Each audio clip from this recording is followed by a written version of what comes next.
আসসালামু আলাইকুম, আশা করি সবাই ভালো আছেন। আপনারা জানেন আমার একটা দেশি মুরগির ঘর তৈরি করতেছি। সেই ঘরের কাঠামোটা তৈরি হয়েছে, কিন্তু নেট চারকোনাদের দেওয়া হয় না এবং মাচায় নেট গুলো দেওয়া হয় না। তবে আজকে আমরা নেট নিয়ে চলে আসছি আমাদের মাচার নেটটা দেওয়ার জন্য এবং নেটের কাজটা সম্পন্ন করার জন্য। আসলে আমাদের নেটের যে কাজটা আছে সেই কাজটা আজকে আমরা করে ফেলবো। আমাদের যে মাচাটা আছে সেই মাচায় আমরা কাঠ দিছি 6 ইঞ্চি পর পর। এখন আমরা নেটটা পিটিয়ে দিলে আমাদের মুরগি রাখার জায়গা হয়ে যাবে। তবে আমরা মাচায় নেটটা দেওয়ার পরে আমরা চারকোনাতে যে নেটের ব্যবস্থা করছি সেই নেটটাও আমরা চারকোনাতে দিয়ে দিব এবং টিন যে আছে সেই টিনের কাজটাও আজকে সম্পন্ন করে ফেলবো। তবে আমরা সেদিনকে বৃষ্টি হওয়ার কারণে আমরা সেই কাজটা সম্পন্ন করতে পারিনি। পরবর্তী দিন আমরা সেই কাজটা করার জন্য আমরা আবার চলে আসছি সেই কাজটা করার জন্য। তবে আমাদের যে দেশি মুরগির ঘরটা আছে সেই দেশি মুরগির ঘরটা আমাকে করতে হবে, কারণ হচ্ছে আমাদের কিছু দিনের মধ্যেই আমাদের দেশি মুরগির বাচ্চা চলে আসবে। আসলে এই ঘরটা আপনারা যা দেখছেন এই ঘরটা আরো অনেক সুন্দর হবে, কারণ আমি সামনে আরো জায়গা বানাবো বা আটকে দিব যেন দেশি মুরগিগুলো আমি ছেড়ে পালন করতে পারি প্রাকৃতিক খাবার দিয়ে দিয়ে। তবে আমাদের ঘরটার কাজ যখন করি তখন আসলে মিস্ত্রি ছিল না, একা একাই করছি বেশিরভাগ কাজ। তবে মাঝে মধ্যে যখন না পারছি তখন সিফাতকে ডাক দিলে সে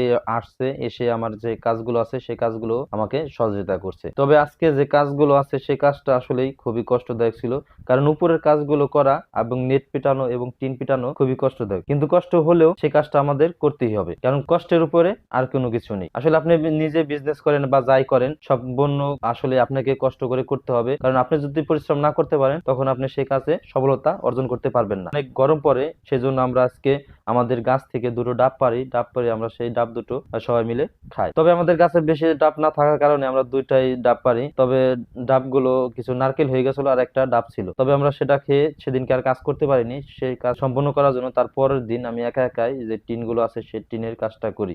আমাদের বাড়িতে পুরনো টিন ছিল, সেই টিন দিয়েই আমাদের যে দেশি মুরগির সেট আছে সেই কাজটা আজকে করে ফেলবো। আমাদের দেশি মুরগির ঘরটার জন্য আমরা 150 পিস দেশি মুরগির বাচ্চা অর্ডার করছি, কারণ আমরা দেশি মুরগির বাচ্চা দিয়েই আমরা প্রথম থেকে ভ্যাকসিন সম্পূর্ণ করে আমরা দেশি মুরগিগুলো, কারণ আমরা দেশি মুরগিগুলো প্যারেন্টস বানাবো, ডিম পাড়াবো এবং বাচ্চা ফোটাবো। আমরা সেই বাচ্চাগুলো সারা বাংলাদেশে ডেলিভারি দেবো এবং বিক্রি করব। তবে প্যারেন্টস করার জন্য আমাদের যে সবচেয়ে ভালো হয় ছোট বাচ্চা এনে নিজে ভ্যাকসিন করে সেই বাচ্চাগুলো পালন করা। তবে আজকে কাজ করায় আমার অনেক জায়গায় হাত কেটে গেছে, আসলে টিন গুলো অনেক ধারালো। আসলে এই কাজগুলো আগে থেকে অভিজ্ঞতা নাই বা টুকটাক বুঝি এবং পারি বিদায় সেই কাজগুলো আমি করতে পারছি। ইনশাল্লাহ দেখতে দেখতে কাজ শেষ পর্যায়ে প্রায়। তবে একা একাই কাজগুলো করছি, উপরের কাজ তো অনেক কষ্ট হয়েছে। তবে আরেকটা কথা বলবো, এই ফার্ম করে আমি অনেক কিছু শিক্ষা অর্জন করছি অনেক মানুষের থেকে বা নিজের অভিজ্ঞতা থেকে। এই ফার্ম করে অনেক টাকা আমি লস খাইছি। অনেকে বলে যে আসলে ফার্ম করে ফার্মে অনেক লাভ, আসলে আপনি না করতে পারলে কোনো লাভ নাই, বা আপনার যে এই ফার্মের জগতে বা পশু পাখির জগতে এগুলো আপনার